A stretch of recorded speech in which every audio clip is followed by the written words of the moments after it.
Hello everyone, good morning. I welcome you all to our online platform Clock Me, जहां हम लोग discuss कर रहे हैं पैसिव वॉइस। पैसिव वॉइस के बेसिक चीज़ें हम लोग डिस्कस कर चुके हैं अब तक इन द प्रीवियस पार्ट्स, और इस पार्ट में हम लोग कुछ एडवांस पॉइंट्स हम डिस्कस करने वाले हैं। तो चलिए बात कर लेते हैं वॉइस के कुछ एडवांस स्ट्रक्चर्स की, जिसमें हम सबसे पहले लेने वाले हैं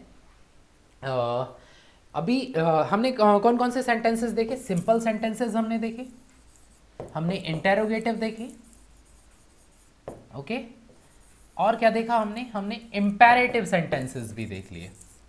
गाइस यही होते हैं पैसिव वॉइस में जनरली। अब इंपेरेटिव सेंटेंसेस के बाद हम देखते हैं ये जो इंपेरेटिव सेंटेंसेस हमने लास्ट पार्ट में किए थे, इसका नेक्स्ट वर्जन है। इसमें क्या होता है, कुछ इंपेरेटिव सेंटेंसेस ऐसे हैं जहां पे क्या किया जाता है,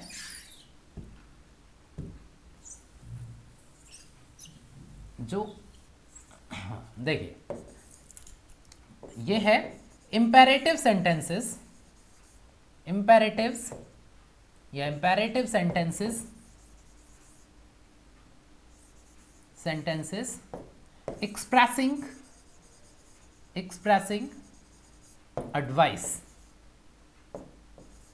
इंपेरेटिव सेंटेंसेस एक्सप्रेसिंग एडवाइस, ऐसे इंपेरेटिव सेंटेंस जो ऑर्डर रिक्वेस्ट एक्सप्रेस न करके एडवाइस एक्सप्रेस करता है। फॉर एग्जांपल देखो, इंपेरेटिव सेंटेंस का फॉर्मूला हमने क्या देखा था, ओनली इंपेरेटिव सेंटेंसेस का फॉर्मूला हमने क्या देखा था, लेट ऑब्जेक्ट वर्ब बी और वर्ब का थर्ड फॉर्म। फॉर एग्जांपल जैसे कि शट योर माउथ, तो ये क्या है, एक ऑर्डर है। शट योर माउथ ये एक ऑर्डर है। जब भी ऑर्डर वाले सेंटेंसेस होते हैं तो लेट से स्टार्ट होते हैं। कैसे सेंटेंस, ऑर्डर वाले सेंटेंस। तो let your mouth, let your mouth be shut, ये इसका पैसिव वॉइस बनेगा। ठीक है, let object be third, general passive voice imperative sentences का ये बनता है। लेकिन अगर इंपेरेटिव सेंटेंसेस जो हैं वो एक्सप्रेस कर रहे हो क्या, एडवाइस, तो हम उनका पैसिव वॉइस बनाएंगे किससे, शुड से। तो हम उसमें शुड का यूज करेंगे। एंड आपको याद होगा शुड क्या है, एक मॉडल है, और मॉडल के साथ हम क्या लगाते हैं, बी लगाते हैं, और फिर उसके साथ वर्ब का third form. This would be the passive voice structure of imperative sentences जो एक्सप्रेस कर रहे हैं एडवाइस। ठीक है गाइस, सेंटेंस देखिए, एक सेंटेंस है help the poor, help the poor, गरीबों की मदद करो। ठीक है, क्या इसको ये एक ऑर्डर है या एडवाइस है, गरीबों की मदद करो, इट इज एन एडवाइस। तो अगर मान लो ऑप्शन ए आपको दिया जाए, let the poor be helped. ठीक है, अब आप कहोगे सर ये सही है ग्रामेटिकली, लेकिन सही है अगर जब तक ये दूसरा वाला ऑप्शन एग्जाम में ना हो। कौन सा वाला option,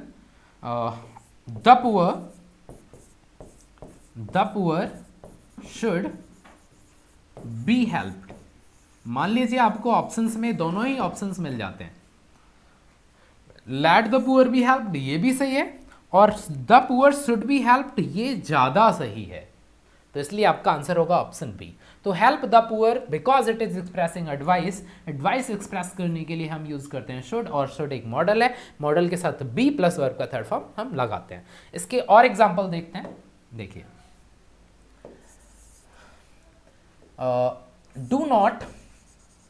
do not buy these medicines. आप किसी फ्रेंड के साथ हैं, आपका कोई फ्रेंड है, वो दवाइयाँ लेने गया है, और आप उसको कहते हो यार ये वाली दवाइयाँ मत खरीद, मैं तुझे दूसरी दुकान पे ले चलता हूँ। तो आप क्या दे रहे हो उसे, इंस्ट्रक्शन दे रहे हो उसे, एडवाइस दे रहे हो, do not buy these medicines. तो इस सेंटेंस को लेट से स्टार्ट नहीं करेंगे क्योंकि ये ऑर्डर नहीं है, ये एक एडवाइस है, इसलिए इसको स्टार्ट किया जाएगा किससे, ऑब्जेक्ट से। ऑब्जेक्ट क्या है यहाँ पे, क्या नहीं खरीदना, these medicines. So these medicines, these medicines, क्योंकि हमें शुड का यूज करना है एडवाइस के लिए, लेकिन ये नेगेटिव है, इसलिए शुड के साथ क्या आ जाएगा, नॉट बी, और वर्ब का third form BOUGHT। These medicines should not be bought. तो याद रखना है जब भी सेंटेंस में एडवाइस हो तो एडवाइस वाले इंपेरेटिव सेंटेंसेस को आपको शुड के साथ बनाना है। ठीक है, एक सेंटेंस और देख लेते हैं।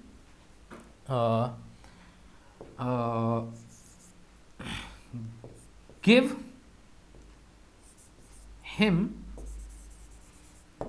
Him some advice. इसको कुछ एडवाइस दो, मतलब जैसे कि आपका छोटा भाई है, आप उसको किसी के पास ले जाते हो, बोलते हैं यार ये बड़ी बैड कंपनी में पड़ गया है और इसको कुछ सलाह दो, तो ये भी आप सामने वाले को बोल रहे हो कि इसको कुछ सलाह दो, तो ये सेंटेंस आपका ऐसे ही बन सकता है। तो क्या देना है, सम एडवाइस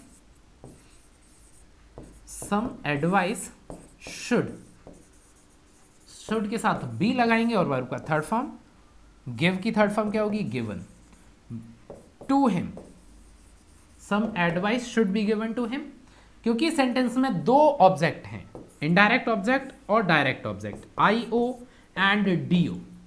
ओके, तो इसका एक तो हमने बनाया DO से, दूसरा IO से बनाते हैं, तो क्या बनेगा, he should be given, should be और वर्ब का third form given some advice, he should be given some advice, right.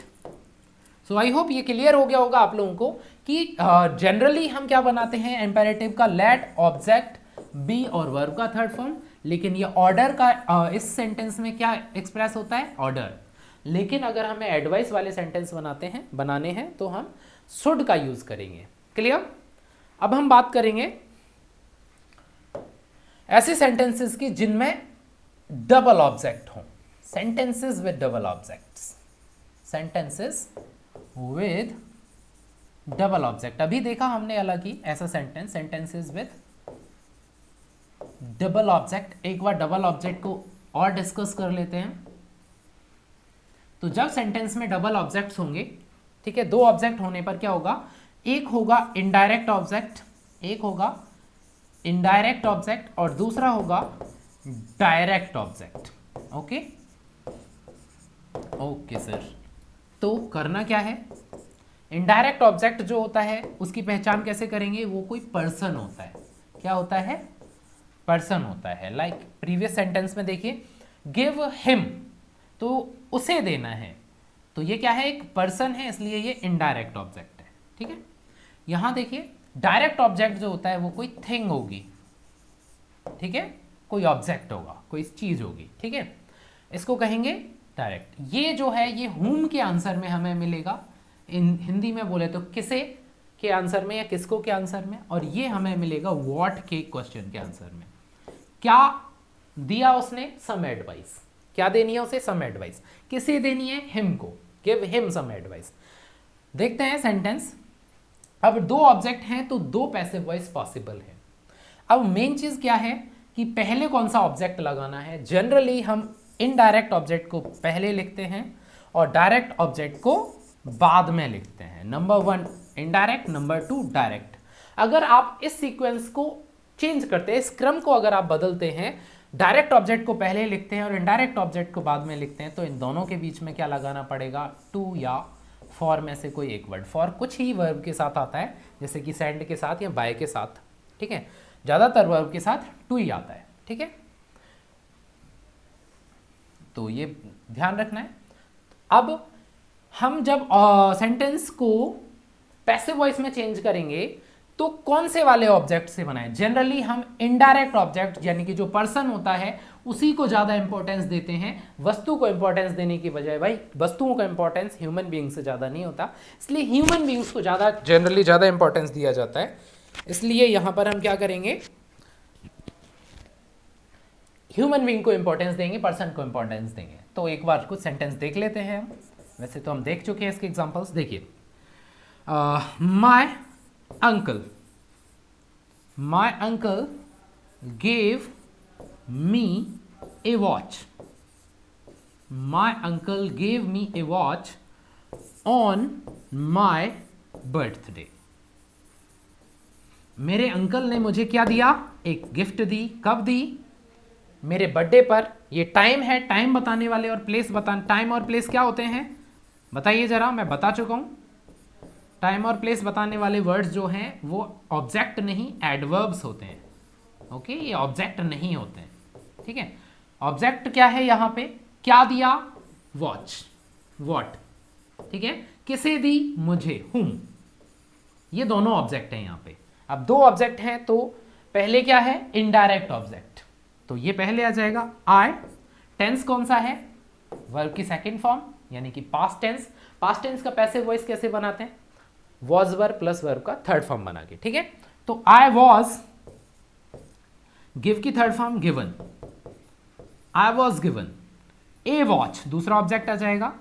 I was given a watch on my birthday, on my birthday किसने दी, by my uncle, by my uncle. Clear हो गया होगा। I was given a watch bye my uncle, दूसरा क्या बनेगा वो आप खुद बनाएंगे, इसका दूसरा पैसिव वॉइस क्या बनेगा वो आप खुद बनाएंगे। ए वॉच हमारा दूसरा ऑब्जेक्ट है, उससे जब हम बनाएंगे तो मी से पहले टू लगाएंगे सेंटेंस में, वो आप खुद बनाएंगे, ठीक है। चलिए आगे देखते हैं। तो दो ऑब्जेक्ट वाले सेंटेंसेस की बात हमने की, लेकिन कुछ सेंटेंस क्या होते हैं, देखिए इसमें आज के तीसरे टाइप की तरफ चल रहे हैं। कभी कभी क्या होता है कि सेंटेंस में ऑब्जेक्ट के बाद दूसरा ऑब्जेक्ट ना आकर एक कॉम्प्लीमेंट आ जाता है। क्या आ जाता है, कॉम्प्लीमेंट, जिससे कभी कभी कंफ्यूजन क्रिएट हो जाता है। इसको कहेंगे ऑब्जेक्टिव कॉम्प्लीमेंट। क्या कहेंगे, ऑब्जेक्टिव कॉम्प्लीमेंट। कॉम्प्लीमेंट क्या होता है, the same person, the same person, यानी कि जो पर्सन ऑब्जेक्ट है ये उसकी क्या होगी, कोई या तो उसकी पोस्ट होगी या उसकी कोई पहचान होगी, पोस्ट या पहचान। आदमी एक ही होगा, दूसरा आदमी नहीं होगा, कोई दूसरी चीज नहीं होगी। एक और चीज देखिए, एक और चीज मैं आपको डायरेक्ट इनडायरेक्ट ऑब्जेक्ट के बारे में बताऊं।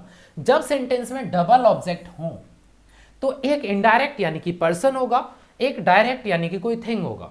ऐसा नहीं हो सकता कि सेंटेंस में दो इनडायरेक्ट ऑब्जेक्ट, दो इनडायरेक्ट का मतलब दो पर्सन आ जाएं, या फिर दो डायरेक्ट ऑब्जेक्ट यानी कि दो वस्तुएं आ जाएं, ऐसा नहीं हो सकता। क्लियर हुआ होगा। देखिए आगे, तो अगर एक पर्सन दिया हुआ है, ऑब्जेक्ट मान लो कोई पर्सन है, उसके बाद में फिर उसकी वही दूसरा भी कोई पर्सन है, तो ये जो दूसरा पर्सन है ये कोई पोस्ट होगी या कोई पहचान होगी, आइडेंटिफिकेशन होगी, कोई क्या होगी, आइडेंटिफिकेशन होगी, ठीक है, आइडेंटिफिकेशन होगी कोई। तो ये जो है आइडेंटिफिकेशन, ये जो दोनों जो चीजें हैं, ये जो दूसरा पर्सन है क्या कहलाएगा, कॉम्प्लीमेंट कहलाएगा। इसको थोड़ा समझते हैं। देखिए सेंटेंस में क्या होगा, subject plus verb, helping verb या मेन वर्ब, ठीक है। उसके बाद आएगा आपका ऑब्जेक्ट, वर्ब के बाद क्या होगा ऑब्जेक्ट, और ऑब्जेक्ट के बाद होगा सी फॉर कॉम्प्लीमेंट, ठीक है गाइस, सी फॉर कॉम्प्लीमेंट। तो इसका पैसिव वॉइस कैसे बनाना है, पैसिव वॉइस ऑब्वियसली किससे स्टार्ट होता है, ऑब्जेक्ट से, तो ऑब्जेक्ट। कॉम्प्लीमेंट से पैसिव वॉइस नहीं बनेगा। सेंटेंस देखते हैं हम इसका, जैसे कि we call Gandhi ji, we call Gandhi ji, क्या कहते हैं हम गांधी जी को, बापू कहते हैं भाई, राष्ट्रपिता कहते हैं। वी कॉल गांधी जी बापू, ठीक है, इसका पैसिव वॉइस। अब देखिए इसमें ये जो बापू है ये गांधी जी का कॉम्प्लीमेंट है, क्योंकि ये और ये दोनों पर्सन एक ही हैं, ये और ये दोनों एक ही होते हैं, इसलिए इसको ऑब्जेक्टिव कॉम्प्लीमेंट यानी कि ओसी कह सकते हैं, सी कह सकते हैं, ठीक है। तो ऑब्जेक्ट हमारा गांधी जी है, ना कि उसकी पहचान या पोस्ट, क्योंकि ये पहचान या पोस्ट है उसकी। तो गांधी जी, अब फॉर्मूला वही है जो हमने पहले सीखा है। गांधी जी कौन सा टेंस है, वर्ब का फर्स्ट फॉर्म, मतलब कौन सा टेंस होता है, प्रेजेंट टेंस। प्रेजेंट टेंस का पैसिव वॉइस क्या होता है, is am are third form. तो गांधी जी के साथ इज, कॉल की third form called, Gandhi ji is called, क्या कहा जाता है इनको, Bapu. Gandhi ji is called Bapu, by us लिख सकते हैं यहां पे, बाय अस, ठीक है। अगर हम कोशिश करें तो बनेगा कि नहीं बनेगा, देखिए बापू इज कॉल्ड गांधी जी, बापू को गांधी जी कहा जाता है, ऐसा थोड़ी ना है, गांधी जी को बापू कहा जाता है, ऐसा होगा ना, तो ऐसे ये गलत है, ये गलत हो जाएगा, तो ध्यान रखना है, ये गलत हो जाएगा। तो जब भी ऑब्जेक्टिव कॉम्प्लीमेंट आए तो आपको क्या करना है, कॉम्प्लीमेंट से नहीं, ऑब्जेक्ट से बनाना है। और देखिए और भी सेंटेंस हैं ऐसे। She has appointed him manager. She has appointed him manager. अच्छा, ये जो कॉम्प्लीमेंट है इसकी एक और ख़ास बात होती है कि इससे पहले आप ए, एन या दा का यूज़ नहीं कर सकते, ठीक है। कॉम्प्लीमेंट से पहले ए, एन, दा का यूज़ नहीं कर सकते हैं, ठीक है। तो इसमें ऑब्जेक्ट क्या है, मैनेजर है या हिम है, मेन पर्सन। ये क्या है, उसकी पोस्ट है। मैंने अभी बताया पोस्ट या पहचान क्या होती है, कॉम्प्लीमेंट होती है, वो ऑब्जेक्ट नहीं होता, ऑब्जेक्ट होगा हिम। तो हिम को आगे लाएंगे तो क्या हो जाएगा, ही। हैज जब दिया होता है तो हम क्या करते हैं, हैज वर्ड के साथ बीन का यूज करते हैं। तो he has been, third form already दी हुई है, हैज वर्ड के साथ थर्ड फॉर्म पहले से ही आती है।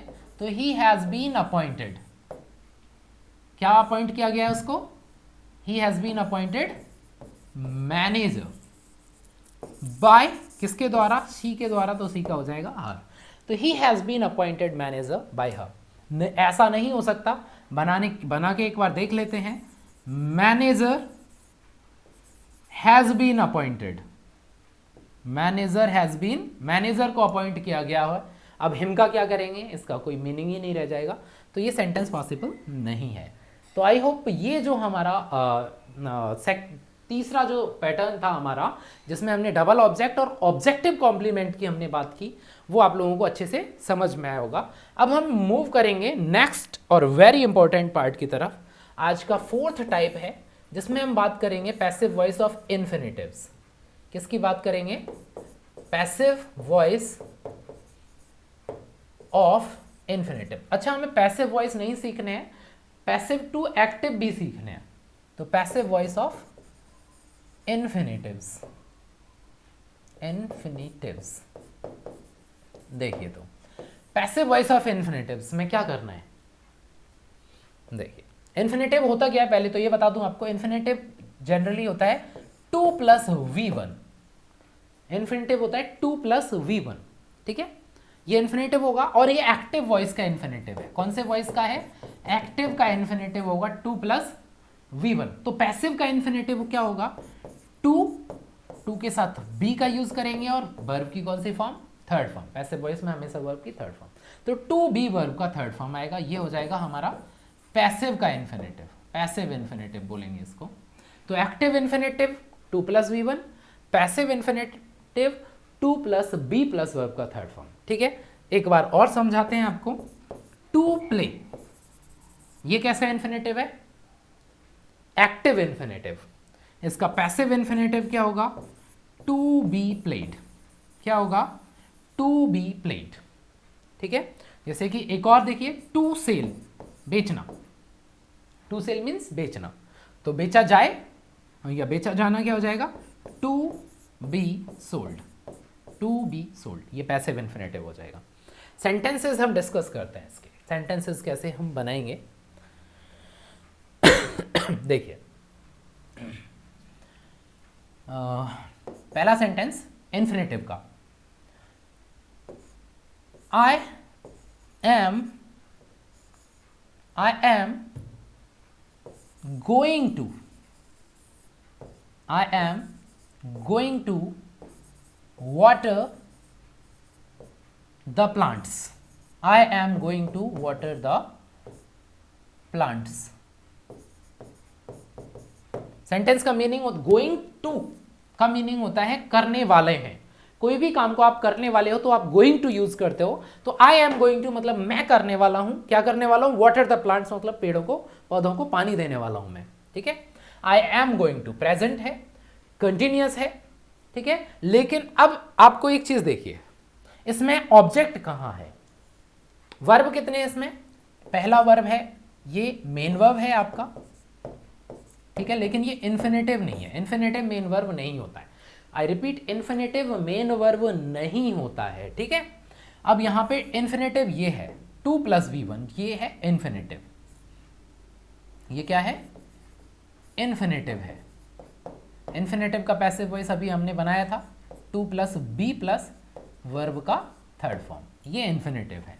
ठीक है, अब हमारा ऑब्जेक्ट जो है द प्लांट्स, गोइंग के बाद कोई ऑब्जेक्ट नहीं है, वैसे भी गोइंग इंट्रांसिटिव वर्ब होती है, इसका कोई ऑब्जेक्ट होता ही नहीं है। अब वर्ब ऑब्जेक्ट जो है हमारा दी प्लांट्स, वो कौन सी वर्ब का है, ये देखिए, गोइंग का नहीं, वाटर का है, water the plants, to water the plants, कौन सी वर्ब का है, वाटर का है। तो जिस वर्ब का ऑब्जेक्ट होगा पैसिव वॉइस भी उसी वर्ब का तो बनेगा, राइट। तो क्या बनेगा, देखिए, ऑब्जेक्ट सबसे पहले आ जाएगा दी प्लांट्स, दी प्लांट्स।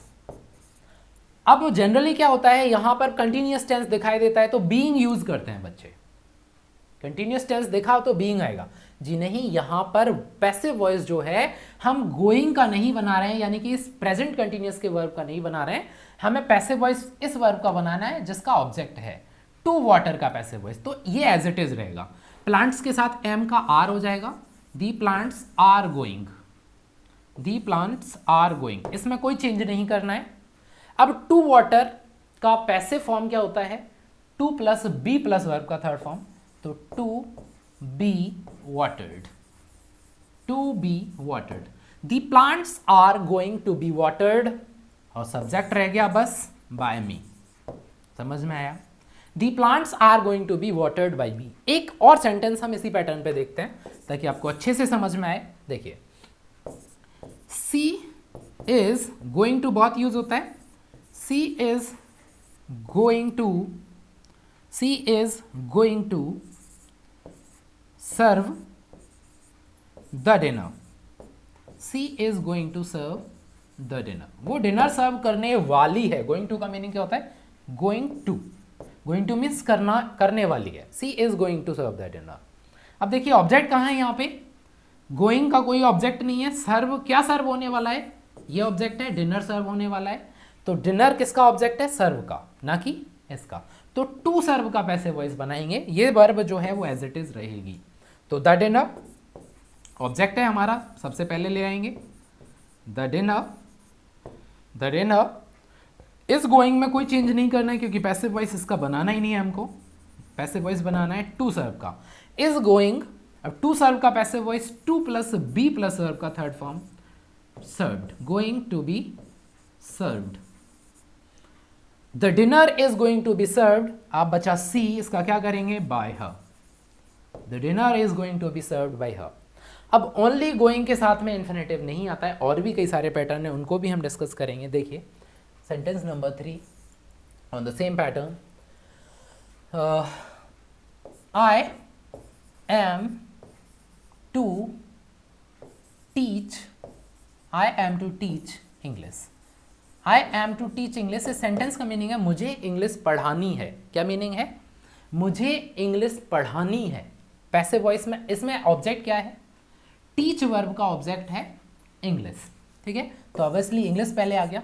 अब आप ये देखिए टीच कैसा वर्ब है, इन्फिनेटिव है, इन्फिनेटिव का पैसिव वॉइस ऑब्वियसली क्या बनेगा, अच्छा एम का यहाँ इज हो जाएगा और टू टीच का टू बी थर्ड फॉर्म हो जाएगा, तो to be taught, English is to be taught, मुझे इंग्लिश पढ़ानी है, I am to teach English, English पढ़ाई जानी है, इंग्लिश को पढ़ाया जाना है, तो English is to be taught by me. एक और सेंटेंस देखिए,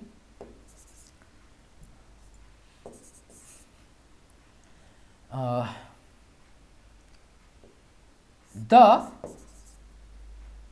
पाक आर्मी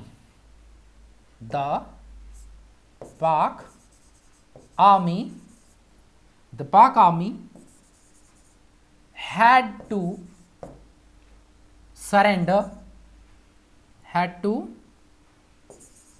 surrender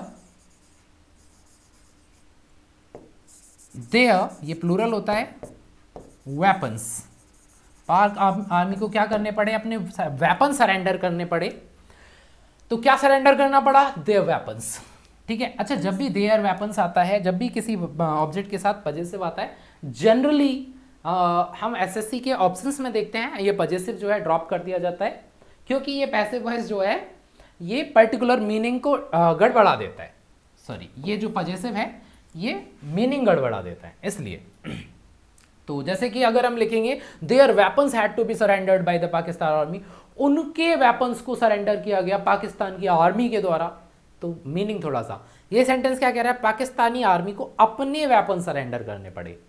ठीक है, हैड टू जब भी आता है तो पड़ा पड़ी पड़े ऐसे मीनिंग निकलता है, मतलब कोई भी काम मजबूरी में करना पड़ा। ठीक है, कंपल्सन को एक्सप्रेस करता है। तो देखिए सेंटेंस क्या बनेगा, ऑब्जेक्ट क्या है, वेपन्स, वेपन्स या दी वेपन्स लिख सकते हैं, वेपन्स। अब पाक आर्मी ये सब्जेक्ट है, इसको तो हम लास्ट में लिखेंगे।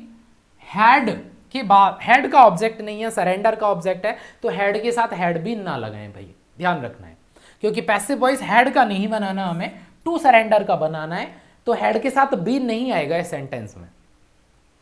ठीक है, तो टू सरेंडर का पैसिव वॉइस बनाएंगे, तो द वेपन्स, हैड को हैड ही रहने दें, बी नहीं लगाना है।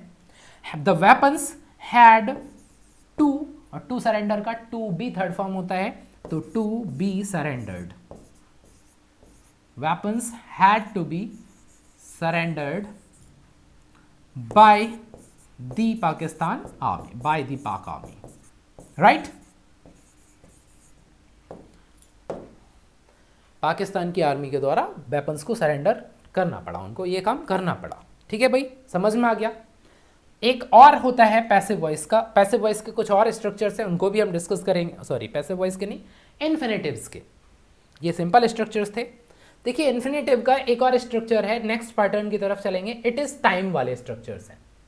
ठीक है, फिफ्थ टाइप होगा ये आज का, इट इज टाइम वाले स्ट्रक्चर आपको मिलते हैं, तो कैसे बनाएंगे, it is time, it is time to, इस तरह का कोई आता है। ठीक है, तो क्या करना है, देखिए सेंटेंस है, it is time to water the flowers, plants की जगह यहां फ्लावर्स कर देते हैं, it is time to water the plants, ये वाटर द फ्लावर्स। क्या होगा इसका पैसिव वॉइस, इसमें अभी क्या है, टू वाटर है, लेकिन ये सेंटेंस थोड़ा अलग है पिछले वाले सेंटेंसेस से, इसको हम ऑब्जेक्ट से स्टार्ट नहीं करेंगे। जब इट इज टाइम वाले सेंटेंस आपको मिले, इट इज टाइम टू वाले, तो आपको करना क्या है, इट इज टाइम से ही इनको स्टार्ट करना है, इट इज टाइम। ठीक है, अब हमारा जो ऑब्जेक्ट है वो इसके बाद आएगा, फॉर लगा के, it is time for the flowers, it is time for the flowers, आपको यहां फॉर का यूज करना होगा, ध्यान रखना है, it is time for the flowers. अब क्या बचा इसमें, टू वाटर का पैसिव वॉइस, तो क्या बनता है, टू बी थर्ड फॉर्म, तो to be watered, it is time for the flowers to be watered. देखिए सेंटेंस के मीनिंग देखते हैं, it is time to water the flowers, अब समय है, यानी समय हो गया है कि हमें फ्लावर्स को पानी देना है, और ये सेंटेंस कह रहा है कि पौधों को पानी दिए जाने का समय हो गया, मीनिंग दोनों का सेम है, मीनिंग चेंज नहीं होना चाहिए। ठीक है, इट इज टाइम ही रहेगा, इट वॉज टाइम भी नहीं करना है आपको, टेंस चेंज नहीं करना है। देखिए और it is time, it is time India, it is time to, it is time to clean, it is time to clean your house, it is time to clean your house, यानी कि तुम्हारे घर को साफ करने का समय हो गया है। तो पैसिव वॉइस क्या बनेगा, इट इज टाइम को इट इज टाइम ही रखेंगे, राइट, इट इज टाइम। अब क्या करेंगे, फॉर लगा के ऑब्जेक्ट लगाएंगे, for plus object, for plus object क्या लगाएंगे, फॉर प्लस ऑब्जेक्ट लगाएंगे, for your house, it is time for your house, तुम्हारे घर के लिए समय हो गया है कि उसको साफ किया जाए। तो टू क्लीन का पैसिव वॉइस क्या बनेगा, to be cleaned, to be third form होता है, तो to be cleaned, it is time for your house to be cleaned.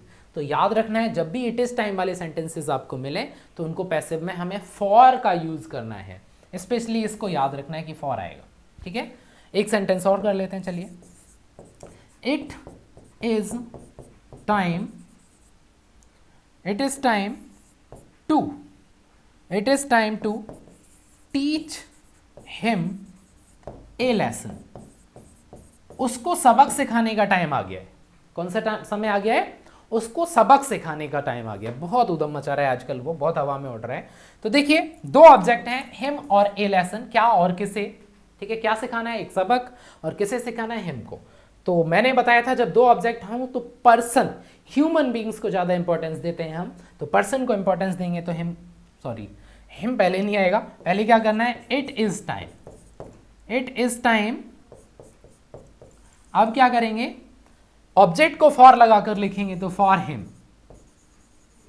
It is time for him. अच्छा, प्रोनाउन अगर आता है तो ध्यान रखना है कि प्रोनाउन को ऑब्जेक्टिव फॉर्म में ही लिखेंगे। प्रेपोजिशन के बाद आने वाला प्रोनाउन ऑब्जेक्टिव फॉर्म में होना चाहिए।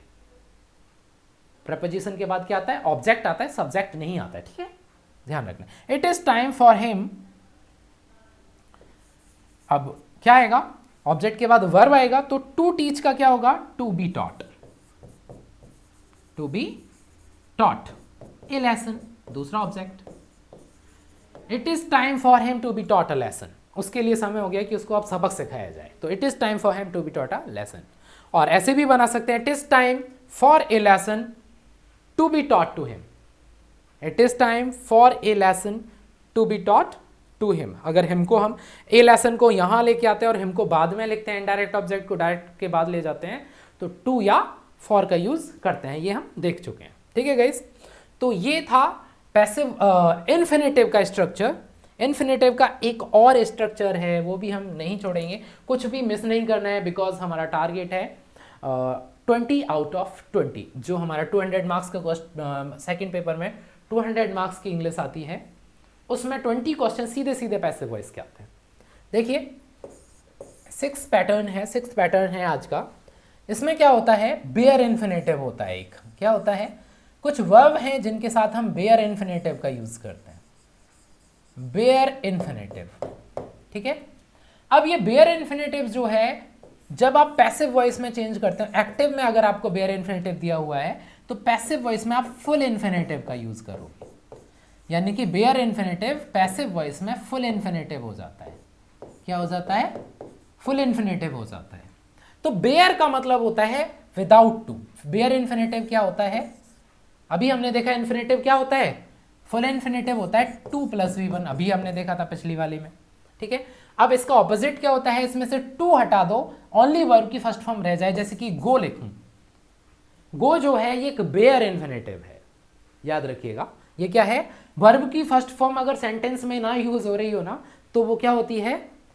इन्फिनेटिव होती है। और कैसा? Bear infinitive. प्ले लिखा आपने तो प्ले एक बेयर इन्फिनेटिव है। ये बेयर इन्फिनेटिव होता है। ठीक है, देखिए कुछ वर्ब्स हैं जिनके साथ बेयर इन्फिनेटिव आता है, और उसको जब हम पैसिव में चेंज करते हैं तो वो क्या होता है? फुल इन्फिनेटिव बन जाता है। सेंटेंस देखिए, जैसे कि दो बहन भाइयों में लड़ाई हो जाती है, एक सेंटेंस बनता है, she made me cry. Sentence का मीनिंग क्या है? पास्ट टेंस में है, सी मेड मी क्राई। एक तो होता है रोना, एक होता है रुलाना। तो रोने को क्राई कहते हैं या वीप कहते हैं, और रुलाने को मेक क्राई या मेक वीप कहते हैं। पास्ट टेंस में मेक का मेड हो जाता है। तो सी मेड मी क्राई मतलब उसने मुझे रुलाया। सी made me cry.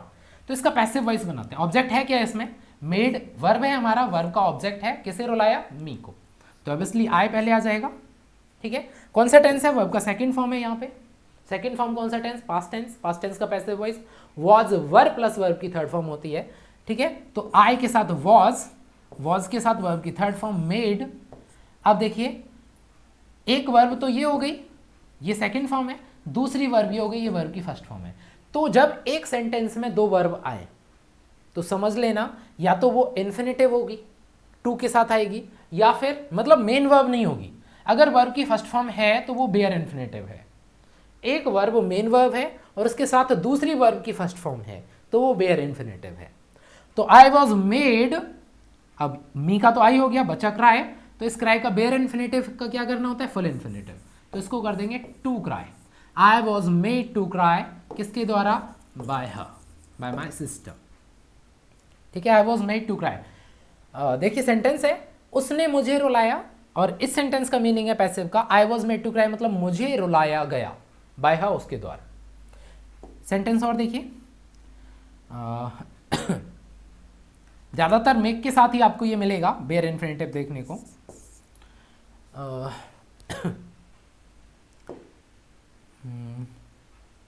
My boss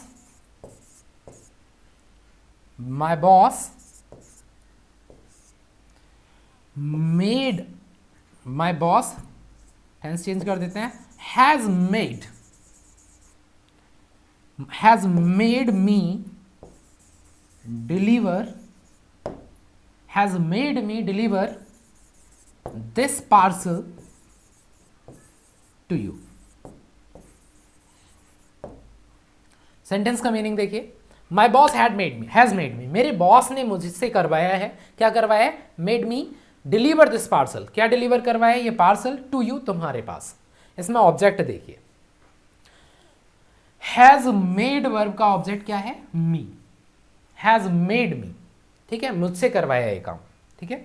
और क्या इसका भी ऑब्जेक्ट है यहाँ पे, हालांकि दिस पार्सल एंड यू, इस वर्ब के भी दो ऑब्जेक्ट है, लेकिन हमारा मेन ऑब्जेक्ट होगा ये वाला।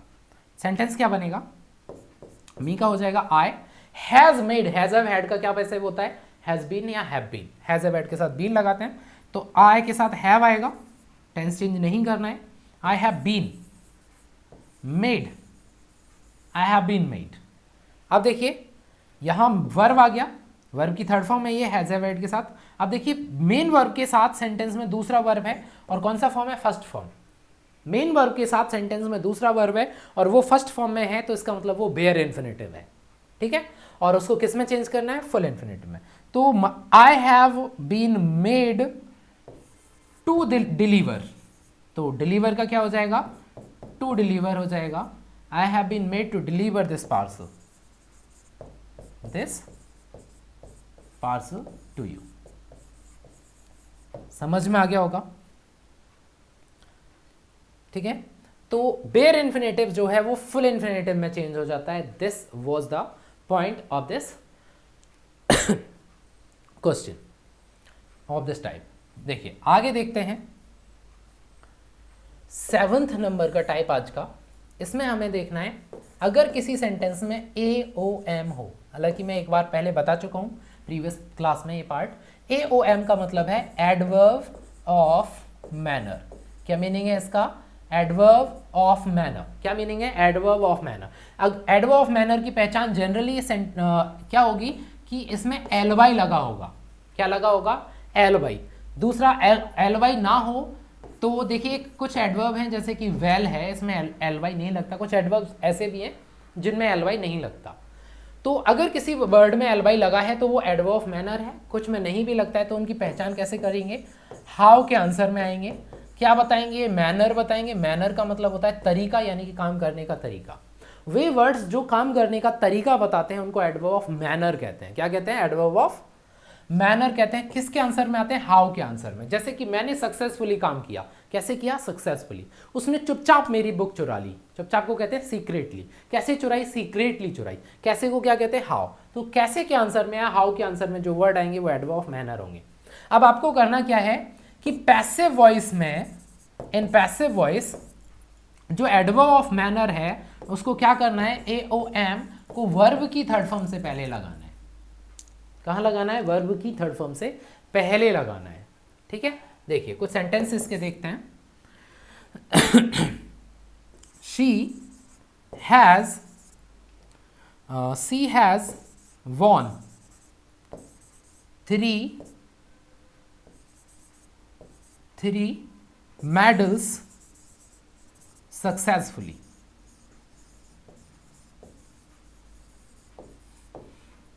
देखिए तो क्या बनेगा, क्या जीता उसने, 3 मेडल्स। ऑब्जेक्ट पहले आएगा तो ऑब्जेक्ट 3 मेडल्स, 3 मेडल्स। अब हैव ऐड के साथ अभी देखा हमने क्या लगाते हैं, बीन। तो मेडल्स प्लूरल है तो हैज का हैव हो जाएगा, लेकिन हैड नहीं होगा, टेंस चेंज नहीं होगा, टेंस वही रहना चाहिए। तो 3 medals have been won, verb का third form, have been won. अब इसमें गलत हो गया, क्या गलत हो गया, क्योंकि ये AOM है। एडवर्ब ऑफ मैनर, ये कहाँ आनी चाहिए, वर्ब की थर्ड फॉर्म से पहले आना चाहिए। तो इसका मतलब वॉन से पहले क्या लिखेंगे हम, successfully. Successfully won, 3 medals have been successfully won by her। समझ में आया? और देख लेते हैं, नहीं समझ में आया तो देखिए।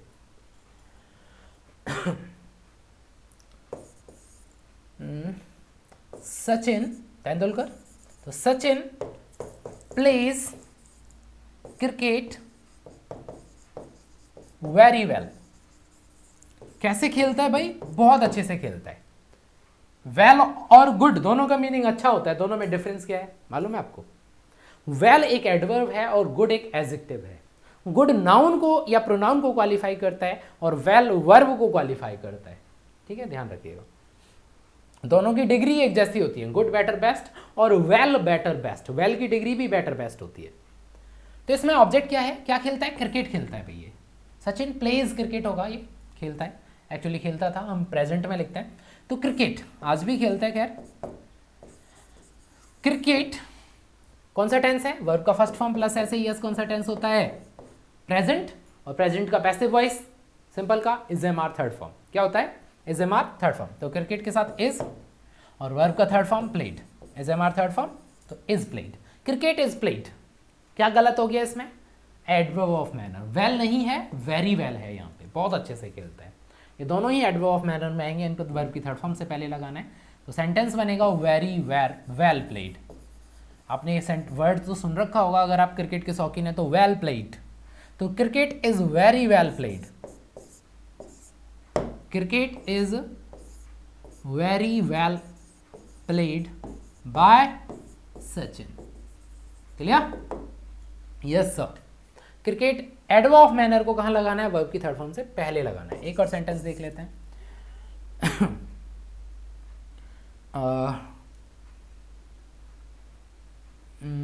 I saved the boy, I saved the boy cunningly या cleverly। I saved the boy cleverly, मैंने अपनी चालाकी से उस लड़के को बचाया। कौन सा टेंस है, वर्ब की second form past tense. Passive voice क्या होता है, वॉज वर थर्ड फॉर्म। क्या होता है, वॉज वर थर्ड फॉर्म। देखिए ऑब्जेक्ट क्या है, द बॉय। तो द बॉय पैसिव वॉइस क्या होगा, was were third form, boy के साथ was third form saved, the boy was saved. क्या गलत हो गया, क्लेवरली वर्ब की थर्ड फॉर्म से पहले आएगा, cleverly saved, the boy was cleverly saved by me, the boy was cleverly saved by me। बहुत ईजी सा है, समझ में आया होगा। ठीक है, चलिए तो फिर आगे बढ़ते हैं, नेक्स्ट पैटर्न की तरफ चलते हैं। कोई प्रॉब्लम तो नहीं होनी चाहिए। चलिए अब आज के लास्ट पार्ट की तरफ चल रहे हैं हम। ये होगा अगर आपको सेंटेंस मिल जाए पीपल से दैट, क्या मिल जाए, पीपल से या सैड, प्रेजेंट या पास्ट कुछ भी हो सकता है, दैट, और इसके बाद एक क्लॉज हो आगे के सेंटेंस को क्या बोलेंगे, क्लॉज। ये एक क्लॉज हो जाएगा, सेकंड क्लॉज हो जाएगा। तो से प्रेजेंट का वर्ब है और वो पास्ट का वर्ब है। से का इज सैड और सैड का वॉज सैड। प्रेजेंट में is am are third form और पास्ट में was were third form. Clear? देखिए तो इसका पैसिव वॉइस एक सेंटेंस लेते हैं। People say that, people say that Hitler, नाम तो सुना होगा, दुनिया का सबसे बड़ा तानाशाह कहा जाता है अब तक का। तो Hitler was, people say that Hitler was चोकोमैनियक। चोकोमैनियक मतलब मैनिया एक बीमारी होती है, मैनियक का मतलब होता है पागलपन, चोकोमैनियक का मतलब होता है चॉकलेट के लिए पागल था। तो पीपल से दैट, लोग आज भी कहते हैं ये बात कि हिटलर जो है वो चॉकलेट्स के लिए पागल हुआ करता था, चॉकलेट के लिए पागल हुआ करता था। तो सेंटेंस का पैसिव वॉइस दो तरह से बनेगा। इस सेंटेंस का पैसिव वॉइस दो तरह से बनेगा। एक तो पीपल से कौन सा टेंस है, प्रेजेंट। तो प्रेजेंट में क्या होता है, इज एम आर वर्ब का थर्ड फॉर्म। तो पीपल की जगह हम लगाएंगे इट और से को चेंज कर देंगे इज सैड में। किस में चेंज कर देंगे, इज सैड में। तो it is said that Hitler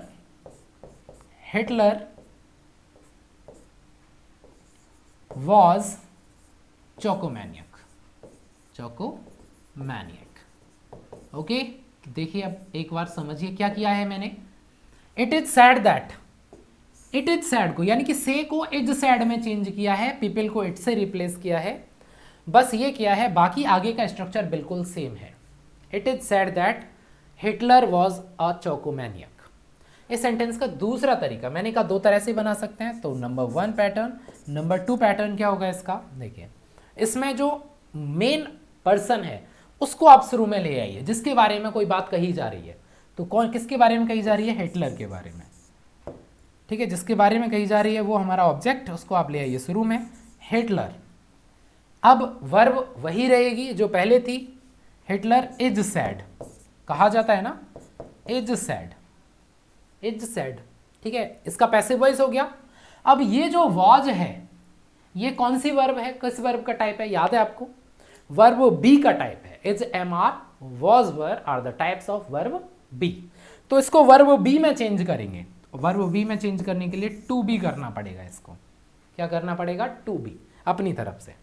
Hitler is said to be चोकोमैनियक, Hitler is said to be चोकोमैनियक, राइट, समझ में आ गया होगा।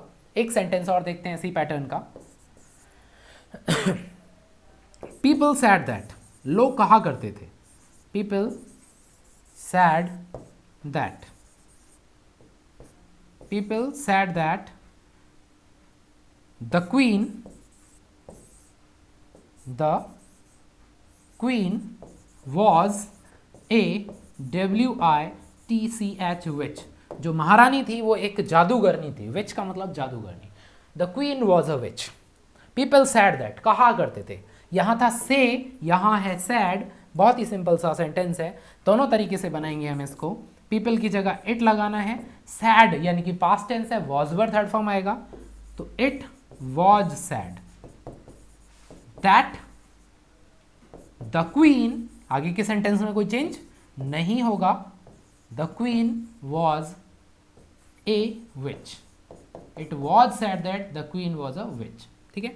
दूसरा सेंटेंस कैसे बनेगा, क्या कहा था मैंने, जो मेन पर्सन है जिसके बारे में बात कही जा रही है उसको शुरू में ले आओ, किसके बारे में कही जा रही है, क्वीन के बारे में, तो द क्वीन,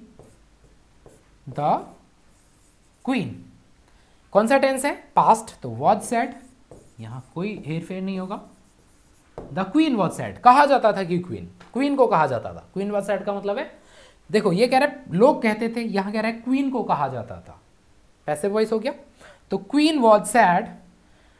अब ये जो वॉज वर होते हैं इनका क्या करना है, टू बी में चेंज करना है इसको, क्योंकि ये वर्ब बी का ही फॉर्म होता है, इसलिए इसको वर्ब बी में चेंज कर देंगे, टू बी। तो the queen was said to be a witch, ठीक है, आपको दोनों में से जो ऑप्शन एग्जाम में मिले उसके हिसाब से आप अपने आंसर को सिलेक्ट करें, राइट। तो ये जो पैटर्न है ये आप लोगों के समझ में आ गया होगा। अब कुछ आउट ऑफ द वे कुछ है इसमें, उनको हम लास्ट क्लास में डिस्कस करेंगे। पैसिव वॉइस ऑलमोस्ट खत्म हो चुके हैं, इन्हीं में से ज़्यादातर क्वेश्चन पूछे जाते हैं, कुछ अनकन्वेंशनल क्वेश्चंस हैं जिनको हम नेक्स्ट क्लास में करेंगे। Okay guys, so keep watching, keep learning, thank